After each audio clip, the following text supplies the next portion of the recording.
ચૈતર વસાવાને લઈ સૌથી મોટા સમાચાર કાયદાની આંટીઘૂંટીમાં ફસાયા છે આપના ધારાસભ્ય ચૈતર વસાવાને જામીન અરજી પર સુનાવણી થાય તે પહેલા જ ડેડિયાપાડા પોલીસે કોર્ટમાં ચાર્જશીટ રજૂ કરી છે। ચાર્જશીટ રજૂ કરતા હાઈકોર્ટમાંથી જામીન અરજી પરત ખેંચવામાં આવી છે। નર્મદા જિલ્લા એડિશનલ સેશન કોર્ટમાં નવી જામીન અરજી કરી હતી।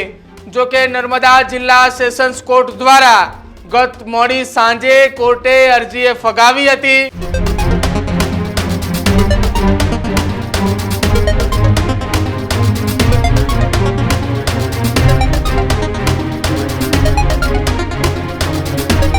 ચૈતર વસાવાને લઈને સૌથી મોટા સમાચાર સામે આવી રહ્યા છે। આમ આદમી પાર્ટીના ડેડિયાપાડાના ધારાસભ્ય ચૈતર વસાવા છે કે જેમને 3 દિવસના હંગામી જામીન તેમના મંજૂર થયા હતા। એ હંગામી જામીન પૂર્ણ થતા તેઓ જેલમાં પરત ફર્યા હતા।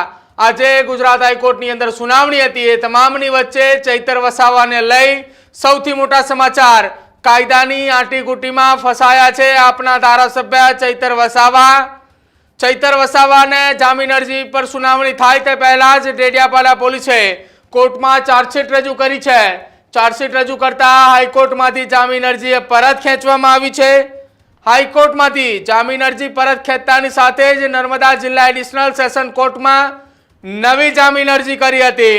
જો કે નર્મદા જિલ્લા સેશન્સ કોર્ટ દ્વારા ગત મોડી સાંજે કોર્ટે અરજી ફગાવી હતી। કોર્ટની અંદરથી અરજી ફગાવતાની સાથે જ નર્મદા કોર્ટમાં એ અરજી ફગાવ્યા બાદ હવે હાઈકોર્ટની અંદર ફરી ચૈતર વસાવાની અરજીને લઈને સુનાવણી હાથ ધરાશે।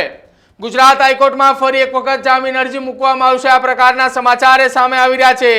ડેડિયાપાડાના ધારાસભ્ય ચૈતર વસાવાને લઈને આ સૌથી મોટા સમાચાર કે જ્યાં છેલ્લા 2 મહિના અને 5 દિવસ કરતા પણ સમય એ વધુ વીતી ચૂક્યો છે કે જેઓ ડેડિયાપાડાની એટીવીટીની બેઠકની અંદર થયેલી બબાલના મામલે તેઓ જેલમાં બંધ છે।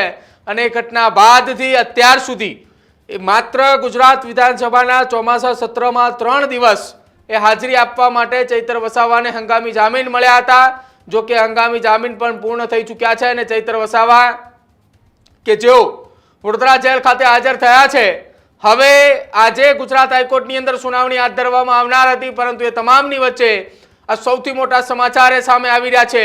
પોલીસે ડેડિયાપાડા પોલીસે ગતરોજ એ કોર્ટની અંદર ચાર્જશીટ રજૂ કરતાની સાથે જ નર્મદા જિલ્લા સેશન્સ કોર્ટ દ્વારા એડિશનલ સેશન્સ કોર્ટની અંદર આ ચૈતર વસાવાની જામીન અરજી મૂકવામાં આવી હતી। જામીન અરજી એડિશનલ સેશન કોર્ટે ફગાવતાની સાથે જ ફરી એક વખત આ કેસમાં ગુજરાત હાઈકોર્ટની અંદર જામીન અરજી મૂકવામાં આવશે। એટલે આજના દિવસ દરમિયાન જે ગુજરાત હાઈકોર્ટમાં સુનાવણી હાથ ધરવામાં આવનાર હતી એ સુનાવણી હવે હાથ નહીં ધરાય। ચૈતર વસાવાની આજે આમ આદમી પાર્ટીના દિગ્ગજ નેતાઓને એવી આશા હતી કે આજે તેમને રાહત મળશે, પરંતુ ગત મોડી સાંજે બનેલી એ નર્મદા જિલ્લાના એડિશનલ સેશન્સ કોર્ટની અંદર જે ચૈતર વસાવાની જામીન અરજી ફગાવી હતી એ ફગાવ્યા બાદ આજના દિવસ દરમિયાન હાઈકોર્ટની અંદર નવી જામીન અરજી મૂકવામાં આવશે। નવી જામીન અરજી હાઈકોર્ટમાં મૂકતાની સાથે જ હાઈકોર્ટ તરફથી નવી એ તારીખ સુનાવણી માટેની આવશે। સુનાવણી માટેની નવી તારીખ સામે આવતાની સાથે જ હવે ચર્ચા એ ગુજરાતની રાજનીતિની અંદર ચાલુ થઈ છે કે 2 મહિના અને 5 દિવસ કરતાં પણ વધારે સમયથી ડેડિયાપાડાના ધારાસભ્ય ચૈતર વસાવા જેલમાં બંધ છે। અને તમામની વચ્ચે હવે ફરી એક વખત આજથી એ 1.5 મહિના પહેલા જે પ્રકારે શરૂઆત કરી હતી ગુજરાત હાઈકોર્ટની અંદર એક બાદ એક તારીખો પડી રહી હતી એ પ્રમાણે ફરી એક વખત પહેલેથી ચાર્જશીટ રજૂ થતાની સાથે જ નવેસરથી તેમની જામીન અરજી ગુજરાત હાઈકોર્ટમાં મૂકવામાં આવશે।